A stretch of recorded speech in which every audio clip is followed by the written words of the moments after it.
Hey YouTube, my name is Nick, and in today's video, I'm going to be comparing my two copies of Sonic Advance 1 and 2. But before I get any further into the main differences of the two games and basically show some gameplay from each, what I want to do first is a test. And this test involves questioning the fact of whether or not you can transfer Chow data from a Japanese copy of Sonic Advance 1 to a North American copy of Sonic Adventure DX. So without further ado, I'm going to put the cartridge into my GBA, and I'm going to turn it on. As you can see on screen, I already have the game set up on my GameCube. So now we will see what happens. What I'm going to do is I'm going to set the GameCube into the pickup mode to obviously receive the Chow. So right now it's saying there's nothing in socket 2, but I'm going to wait till the game starts up.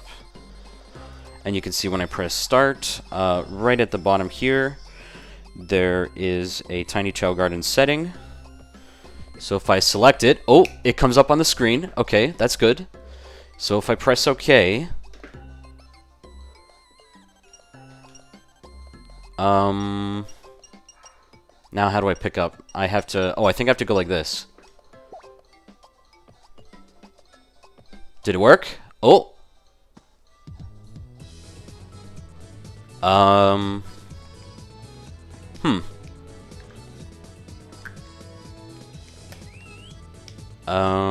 Wait. I'm working on some brand new special attacks. Oh, okay, wait. Let me try again, maybe. Maybe that didn't work. I've never done this before, so I don't know if that worked or not. Oh, sorry, I picked the wrong setting there. So, it does see the Game Boy Advance, and it recognizes that the game is there. Do I have to do something on the Game Boy Advance, maybe? Nope. I'm pretty sure, though, that those two GBAs are minigames.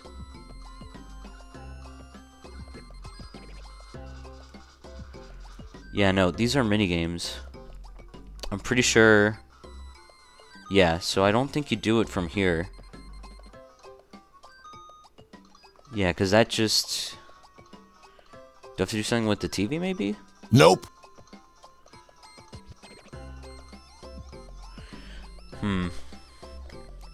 Alright, so I think I might have figured out what the problem was with why it wasn't working with the first game. Because there's two versions of the Chow Garden in the Sonic Advance games.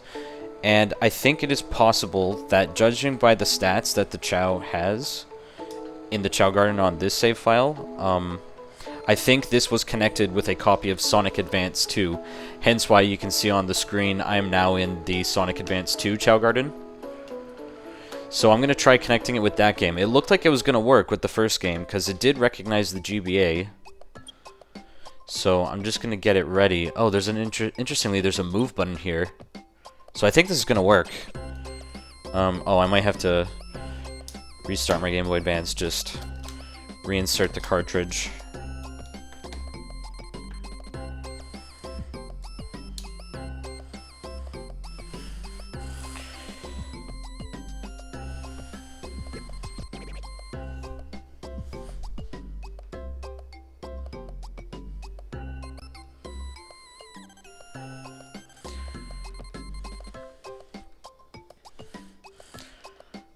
Okay, here we go, Tiny Chow Garden. Let's see if it works this time. So you can see the Chow right there. I'll translate what that name says in English, by the way. So when I press pick up,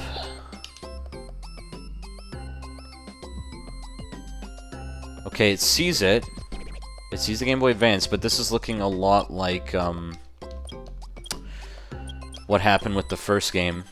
And I saw a video online of someone doing it in SADX2. Or it's not even DX, it's just Sonic Adventure Battle event, Sonic Adventure 2 Battle. And what it did was it would show here like various things. Like it would show the Chow that's there, it would show these various things here like rings, fruit, but I don't see any of those things here. And I'm pretty sure I'll get the same result if I try to pick it up. Granted, this time now it says move and it's actually lit up, so I wonder if I can move something to it. And again, I backed up the save file, so I'm not really afraid of losing all those rings or whatever, because I could just restore the Chao data. I don't think it worked. Yeah, I think it gave me the same problem. Let's try move. Let's see what happens.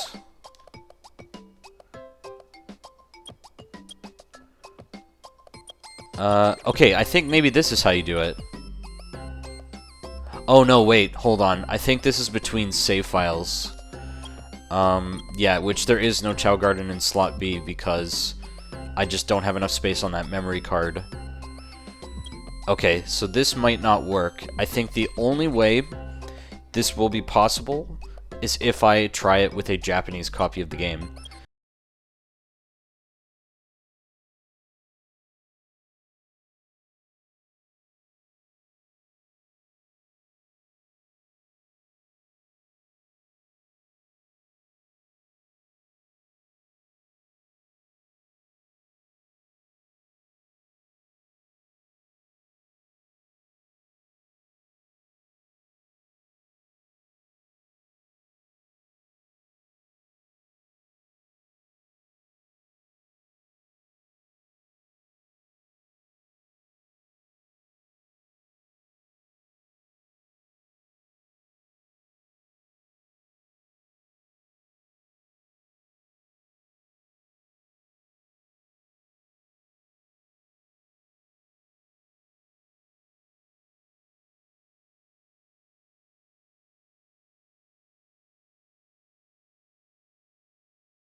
So, like always, I'm just going to load Tom Clancy's Splinter Cell to load the save game exploit to launch the Game Boy interface in order to showcase the game's working. And once the game launches, I'll explain the main difference between Sonic Advance 1 and 2.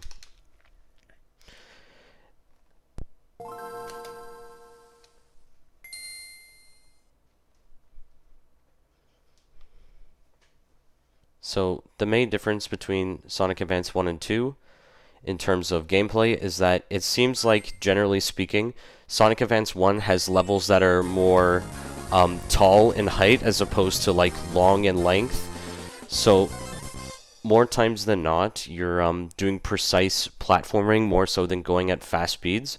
Whereas in Sonic Advance 2, you tend to zip through the stage a lot quicker, like a more common Sonic the Hedgehog game. And so one of the reasons why I bought a Japanese copy of Sonic Advance 1 and 2 is because it is cheaper than buying a North American copy, and as you can clearly see already on the title screen, you can actually, surprisingly, set the language to English.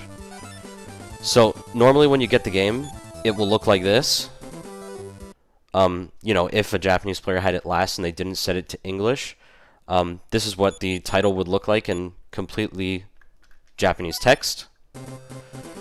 And then, of course, you can set it to English back here, and there you go. It's like you have a North American copy.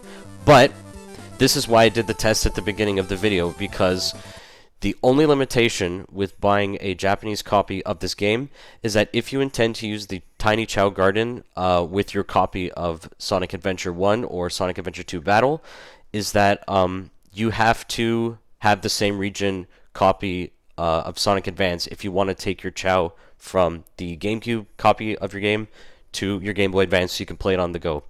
That being said, I didn't buy the Sonic Advance games for the Tiny Chao Garden, and I can load the Japanese copies of the game anyway, so it's not a huge deal for me. But if, for example, you don't have a way to load Swiss, and you don't have like a way to save your Japanese save file, whatever, if you have a North American memory card, then you would obviously want to get a North American copy of Sonic Advance. And that's why I wanted to do the test at the beginning. It's to give you like a reason to consider whether you want a Japanese copy of Sonic Advance 1 and 2, or if you should just stick with the North American copy. But again, I scored Sonic Advance 1 and 2 for like $10 each, and those games in their North American variants are worth like $30 to $40 before shipping, so that's why I bought a Japanese copy. But without further ado, I'll just get into one stage just to show what I mean by the stages are very tall in this game, and it's not so much about speed. There might be a little bit, but you'll notice in Sonic Advance 2, the stages are a lot quicker. I'll do this one. Angel Island Zone. I once again apologize if the footage is delayed, and I might look like I'm bad at playing the game, because, again, there's like a 1 millisecond delay or so from what I'm seeing on screen. And that just has to do with the poor quality of my capture card. So, something I might want to consider buying next is a proper capture card so I can actually get proper component gameplay without latency.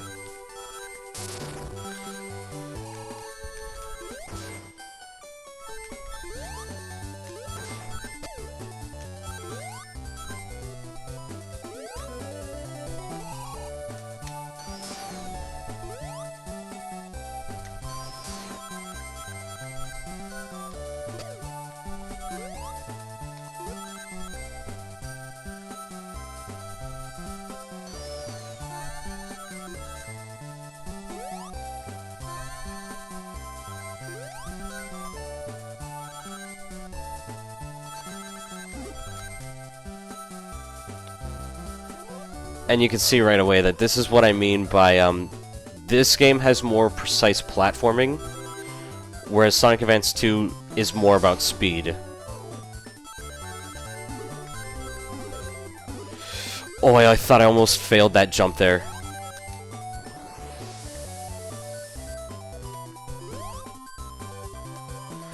Another interesting thing about Sonic Advance 1 as well is that it actually has a few ports of it. It is not exclusive to the Game Boy Advance. There's actually 3 ways you can play this game, if you don't count an emulator, obviously, because it's still like a Game Boy Advance. But there's 3 ways you can play this game. Either you can buy a Game Boy Advance copy of the game, or, believe it or not, in Japan only, there was a native Android APK that was made for this game, and it's on the Internet Archive. I tried it. And yeah, it's basically like a one-to-one port of this game, but you have touchscreen controls instead of, obviously, physical buttons on the Game Boy Advance. And there's no Tiny Chow Garden, and the sound font isn't like the Game Boy Advance's. It's slightly different. And also, you can't set the language to English, so those are just some of the differences with the Android APK. But, if you wanted to try this game without even having a Game Boy Advance, you could just download that APK and install it on, I think, any modern Android device, really. So, it was ported to Android, it's on the Game Boy Advance, but it's also on the Nokia N-Gage, because I remembered that the Nokia N-Gage had this game. I wasn't sure if it was, like, exclusive to the N-Gage, but no, it's just a not as good port of this game, so if you play Sonic Advance on Game Boy Advance, then you've played the N-Gage version of the game, but obviously the better quality one.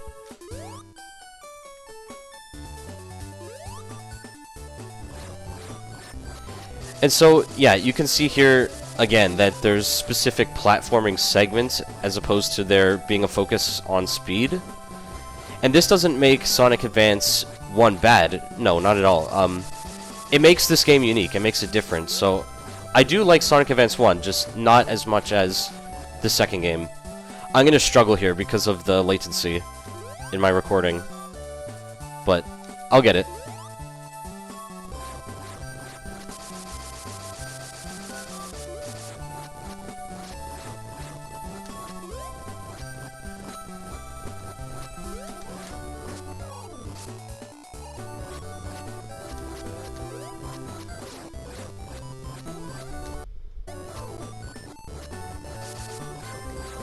Oh, come on. Yeah, no. Okay, oh.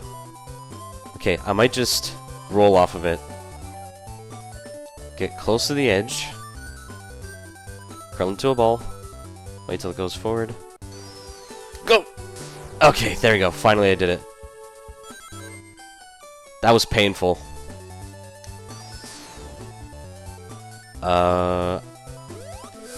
Oh yeah, okay. You can go up this sand waterfall. Thank God. I thought I was gonna fall down and have to do that all over again.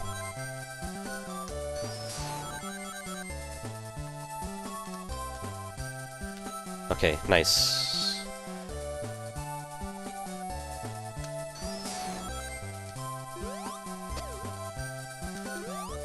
Oh, no! Uh-oh. Oh, thank God. Okay, this is not so bad.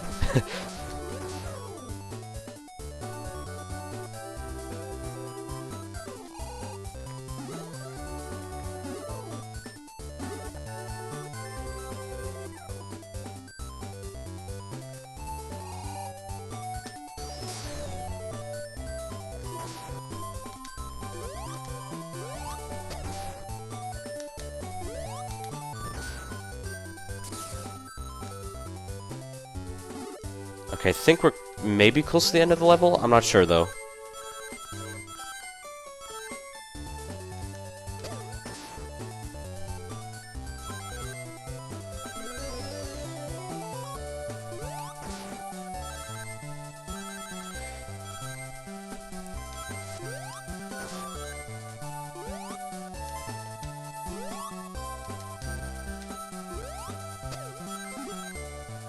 There are some, you know, speed-like aspects to it, but there's definitely more emphasis on platforming.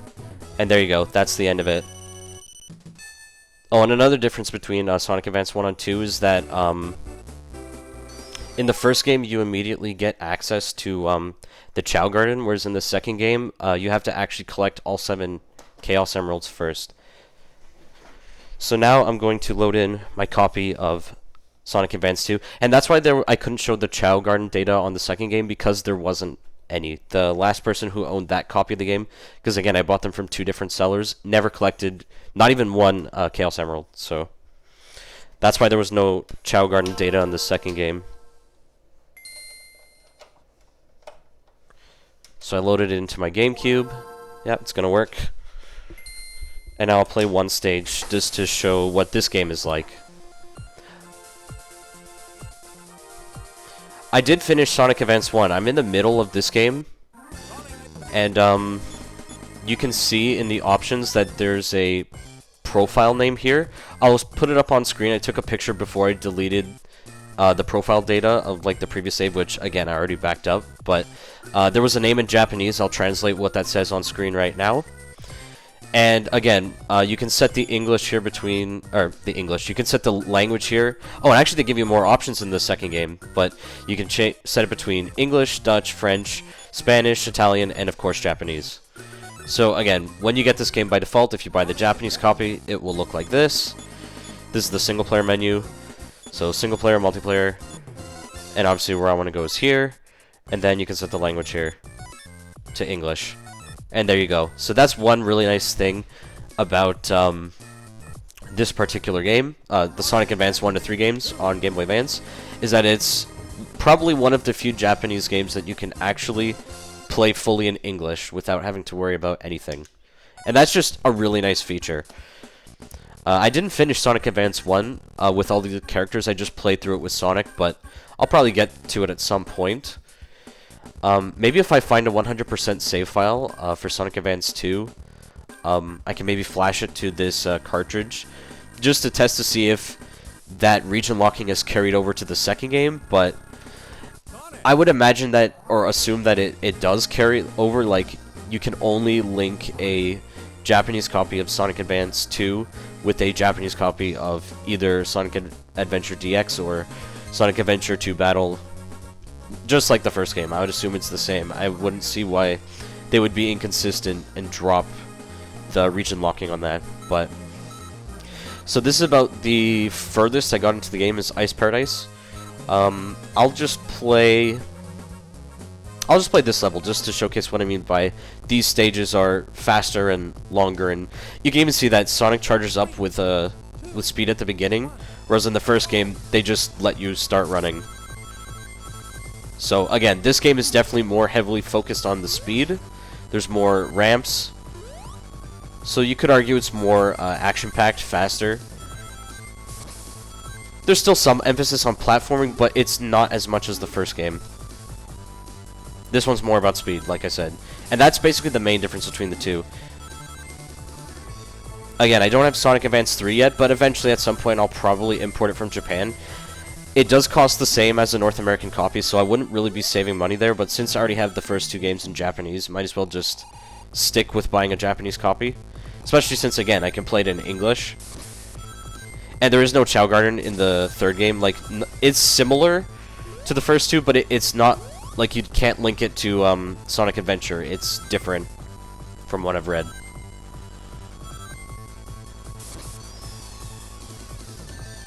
Ouch.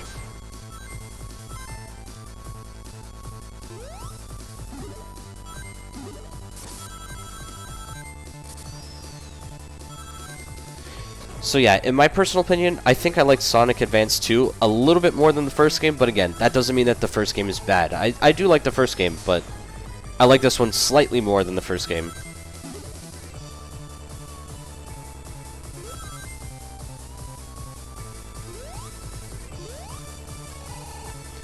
And, oh yeah, and another thing is that Sonic Advance 2 is exclusive to the Game Boy Advance.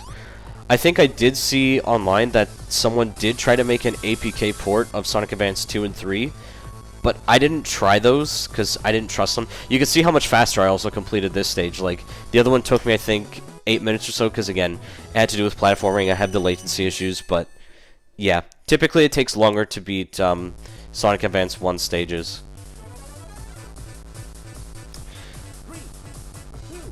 But I'm not going to play through this stage. You get the gist of it. So, anyway, that basically wraps up this video. Thank you very much for watching. Until next time. And I'm sorry if it took so long to upload this video, because it ended up taking longer than I thought to record all the footage. So, anyhow, once again, thank you so much for watching. Until next time.